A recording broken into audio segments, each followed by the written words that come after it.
Police say the gang that broke into a vault in the Hatton Garden jewellery district investigating an audacious raid. It was indeed a daring heist, a gang of old-school career criminals trying to pull off a £14 million safe deposit raid.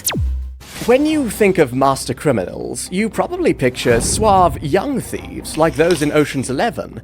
But what if I told you that one of the largest heists in English history was pulled off by a group of men old enough to be George Clooney's father? Welcome to the Hatton Garden heist, where the average age of the criminals was 60, and their getaway vehicle was probably a Volvo.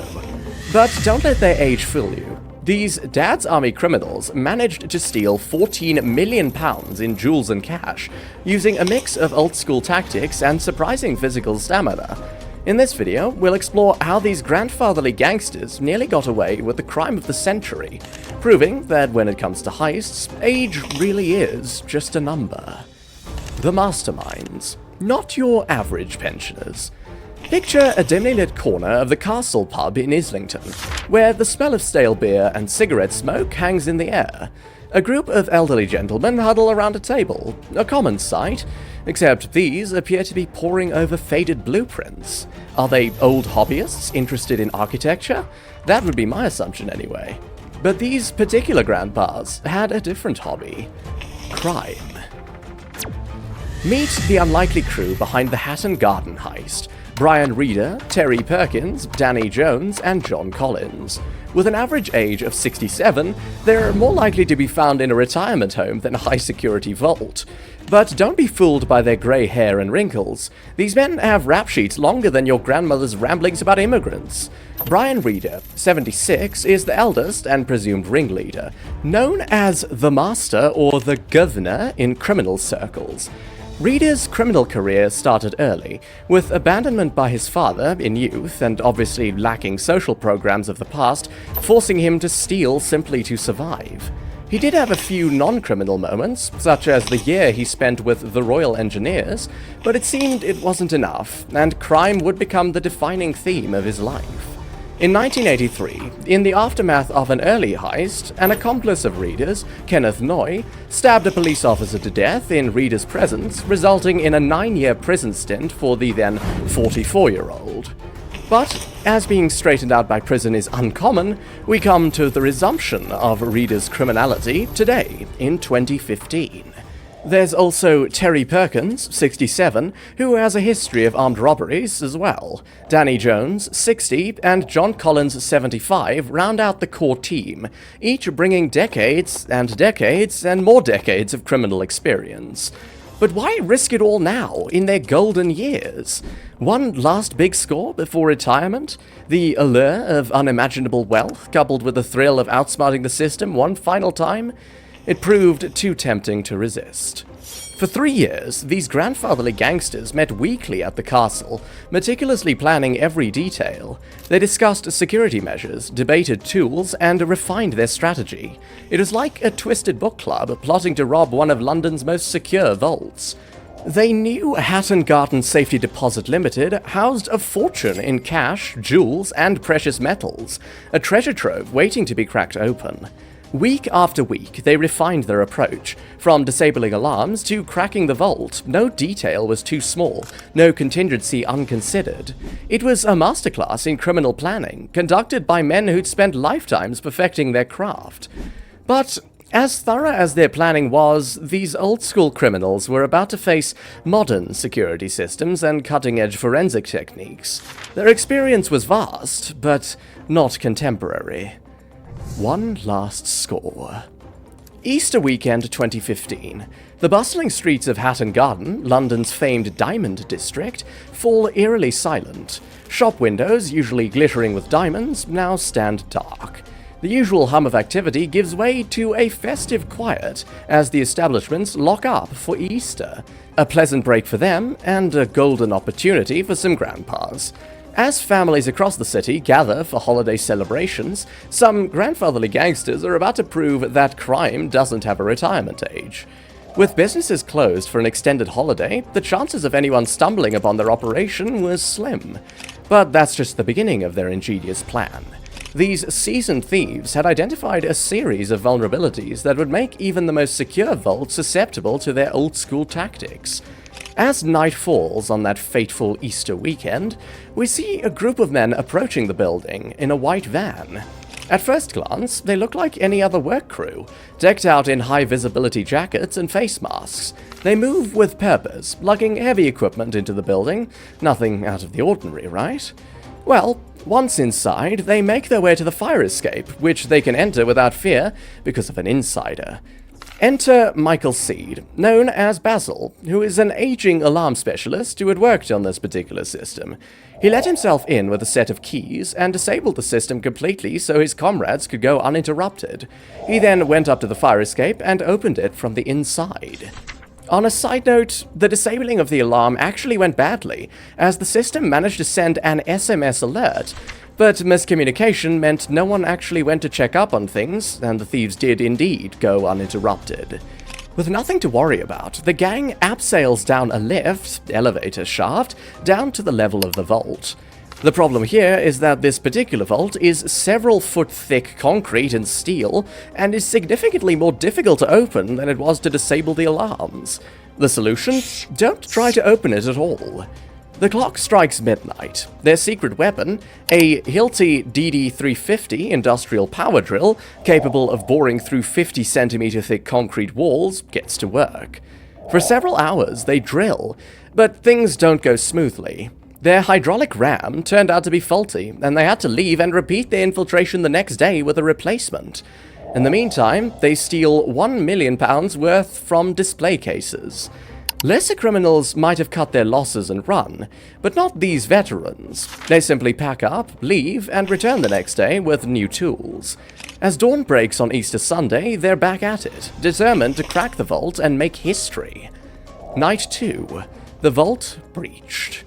While families across London enjoy their Easter dinners, these aging gangsters are once again boring their way into history.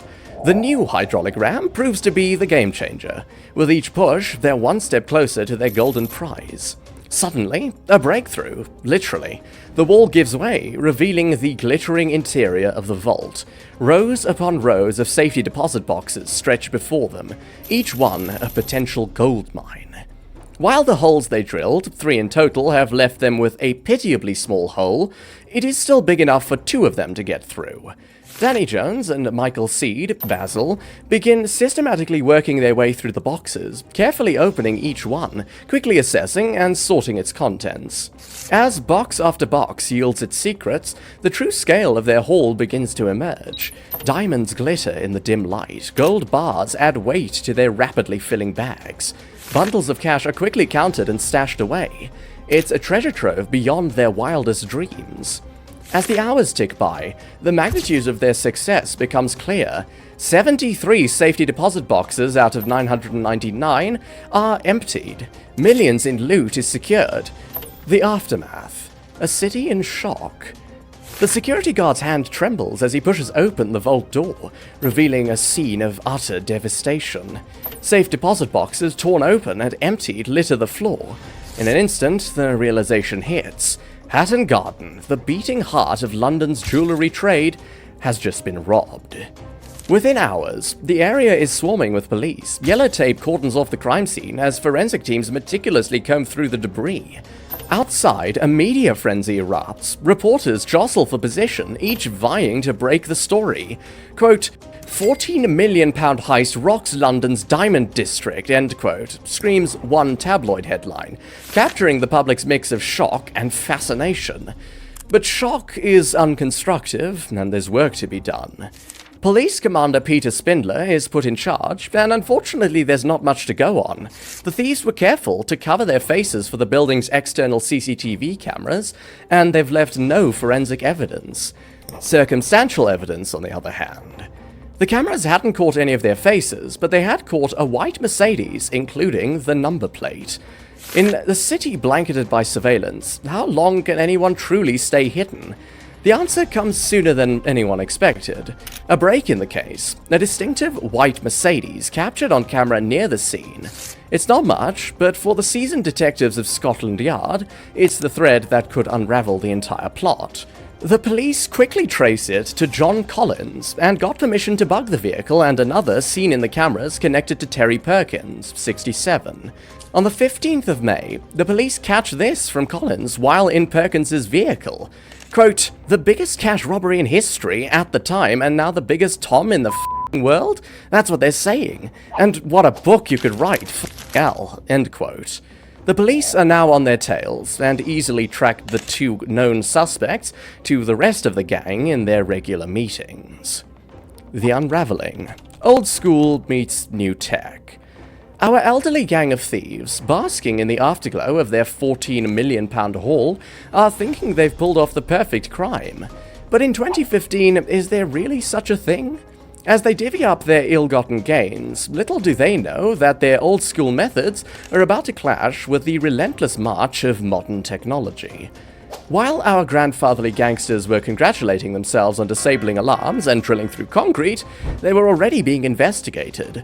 The final act played out like a scene from a Hollywood thriller. Police raids, arrests, the shock of being caught. It all happened in a whirlwind of activity that left our grandfatherly gang reeling. Brian Reeder, though his face was hidden in the cameras, was wearing a very distinct red scarf at the time. The police searched his home and found it. One by one, the aging criminals, having already drawn suspicion, have those suspicions confirmed in further investigation. But remember Basil, the mysterious figure with insider knowledge? As his co-conspirators were led away in handcuffs, he managed to slip through the magnet.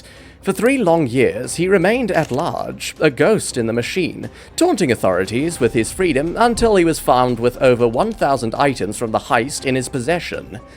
In the end, the Hatton Garden heist serves as a stark reminder. In the clash between old-school experience and cutting-edge technology, the march of progress often prevails.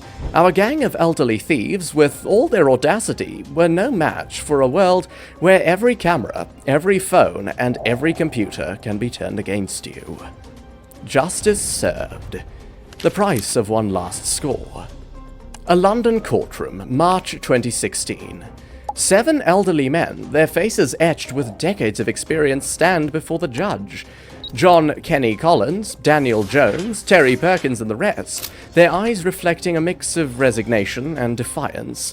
Each receive 7-year sentences. Brian Reeder, the mastermind, gets 6 years and 3 months. Our grandfatherly gang faces a harsh new reality. Life behind bars.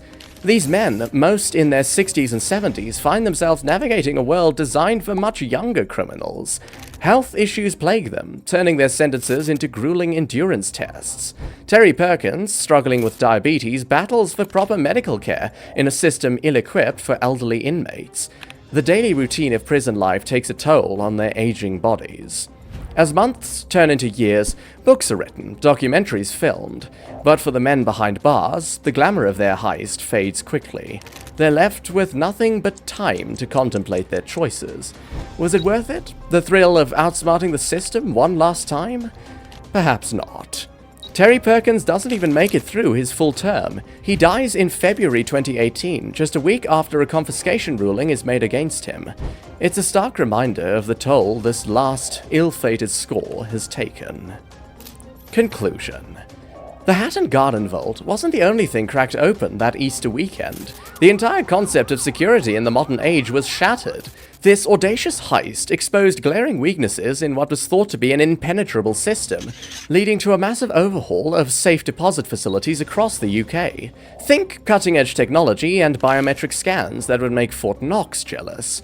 But the legacy goes beyond tighter locks. It's a stark reminder that old-school criminals can still pull off jaw-dropping crimes in the digital age, just not quite as well as more contemporary ones. At the end of the day, justice has been served, and despite nearly £10 million still unaccounted for, we're left with a small lesson. Sometimes you just need to accept that you're not what you used to be. You can't do all the things you used to do.